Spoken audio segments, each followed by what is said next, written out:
Never played better in the NRL. He's top of the table with the Canberra Raiders, Mr. Tom Starling. Welcome to Breakfast with Vossy and Brandy. How you doing? Good morning, Vossy and Brandy. How are you today? We're very good, mate. Very well. Look, I tell you what, let's pump your tyres up. Your try-scoring machine. This was as recent as last weekend. Sees, and then there's that flick pass. Ethan Strange down the wing. Back inside for Starling. Then the grubber.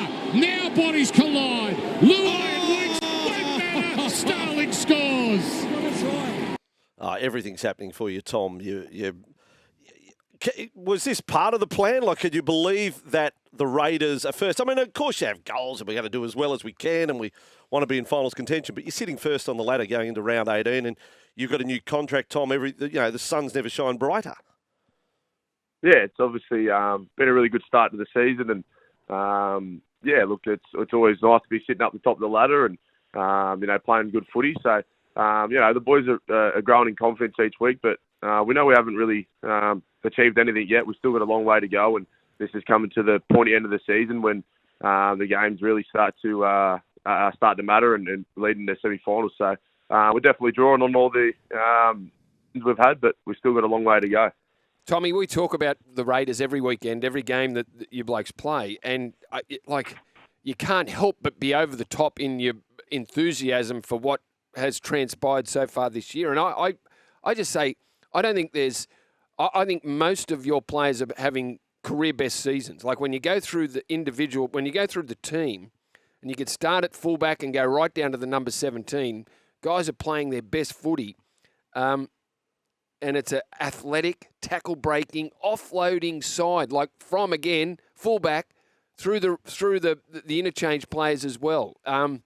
Must give you great confidence going out there each game, looking around and going, well, this is an informed team. Yeah, obviously we've got some strike weapons across the park. As you mentioned, our fullback, Kyle Weeks, he can score in any part of the field, and then Ethan Strange, again, it's his second year of first grade, and he's taken his game to another level. And and then our outside centres, Matt Tomoko and Seb Chris, they're carving up, and then we've got our strike wingers all playing on the back of our big four pack, who's led by Joey Taps. So we've played an exciting game of football, but I think our identity is that hard edge that Sticky puts into us, that we've been putting in the whole pre-season. With that hard work and work for each other. And I think the ability to be able to go through, in different games, be able to play different styles of football has been really a key asset for us this year. There's been games where we've had to grind out, really close wins in wet conditions. And then there's been games that we've had to score points and come from behind. So, we speak about that we're on a journey, this season, and all these wins and losses are all part of this journey and that growth in our team. And, that obviously on the way to that final goal, winning a premiership. So, we're going to be able to draw on different wins and different losses we've had moving forward in the season and hopefully, in some big games, be able to draw on some past experiences. That's right. Well, you've won 6 in a row now, and 11 of 12, and have had wins in different circumstances. I'm just saying, I know it's hypothetical now, but I'll just throw it out there. If you had hung on when you led the Bulldogs by 20 points that day, Raiders would be sitting top of the table on 30 points, 4 clear of second. Like a just incredible season. Now, Tom, let's go back in. First time you've been on the show, let's go back in your past. Central Coast Junior, that's where we start. Is that where you first played rugby league? No, I was born out in Windsor. I did notice that. I'd noticed that, so and I thought, there. hang on. So what are you telling me, the Penrith board, you're the one that got away? And is this... I don't know about that. They snubbed you, Tom? At what age? We'll say that at the age of 9, they missed out on that one. So, I was born out in Windsor, and I played at the Windsor Wolves through until I was about 8 years old, I think. And then I headed over to Hills Bulls as well and played with Ryan Pappenhausen for a year there until... And then moved up to... my parents moved up to the Central Coast. I started playing for the King Cumber Colts, which is pretty much my whole junior career there. All right, and then into the Newcastle Knights junior rep system. Is that right? So the medal for the under-18s player is the Andrew Johns medal, and if that's so, you won it, and where is it now? In the sock drawer or where? It was a pretty cool moment to be able to win the Brian Carlson, Andrew Johns medal up there, and I think you got paid about $3,000 from the sort of board or something up there that sponsored the thing. So I thought that was pretty cool at the age of 16, walking over $3,000. Oh, so, wow!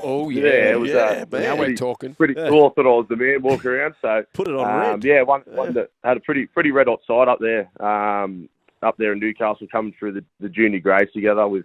There's been a fair few of us that actually kicked on and played first grade out of the Harold Matts side that we won the national championship with my fellow Raider Hudson Young, and there was also Brodie Jones and Sam McIntyre and a few others sort of sprinkled out. So we had a fair side up there. You had a couple of other Newcastle boys running around on the weekend in that Raiders side. Simi Sasungi, Zach Hosking, also Zach Hosking. So, Tommy, what were the circumstances that saw you leave Newcastle, where you did play a first grade game in 2018 to head to the Raiders the following year? What happened? I think that at the time the Knights needed to start winning. I think they were coming off back-to-back wooden spoons or something at the time, and they just at the time I don't think they seen me as a first grader, and they probably thought I was going to be too small for regular first grade. I got a crack there at the end of the season, I had to move on my way. I didn't get a full explanation of why, but that's footy, and you got to move on to your next chapter of life. And I was a bit heartbroken at the time because it was the club that I wanted to play for. But I ended up signing with Tweed Seagulls up in the Q Cup. I didn't get pick up an NRL contract, and then over the Christmas break, Hudson Young actually messaged me and we're looking for a dummy half. And Pete Mulholland ended up giving me if I wanted to come down to the training trial down to Canberra. And I guess the rest is history. What a cracking story. What a cracking story. Good. I love the fact you mentioned Swall. See, I'm as a commentator, Tommy, I have a liking for the little guy. I always have, I just think it's such a sport of brutes and athletic ability. You'd weigh in about 82K, 83K, something like that? Yeah, I'm sitting around 81 at the moment. 81? But I debuted at 77.2, still remember. Yeah, there you go. And you're right in the centre. There is nowhere to hide. You are front line in the middle. Tom, I'm prepared to say you're as tough as a $2 steak. I mean, I don't think you'd back down. I reckon you relish it. You love it. Yeah. Is that fair comment?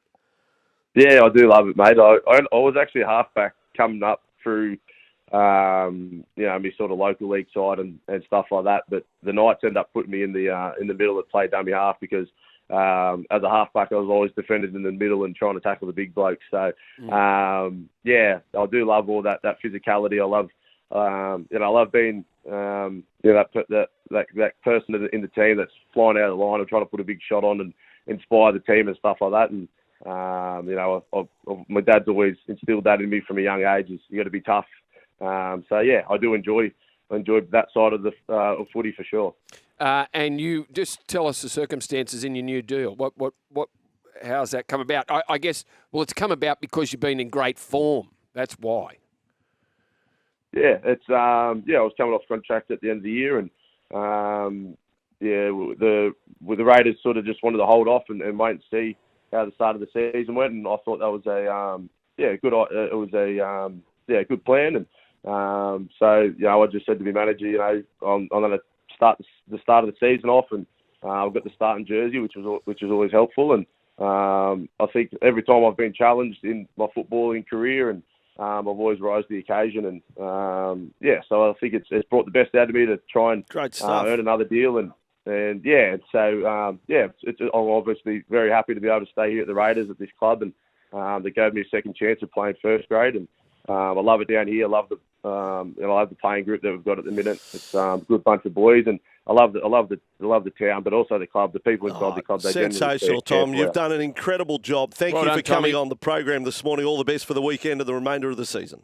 Michael, doctors say a proper breakfast includes eggs, bacon, and breakfast with Vossy and Brandy. So get your daily fix through our socials and listen live on SEN Radio.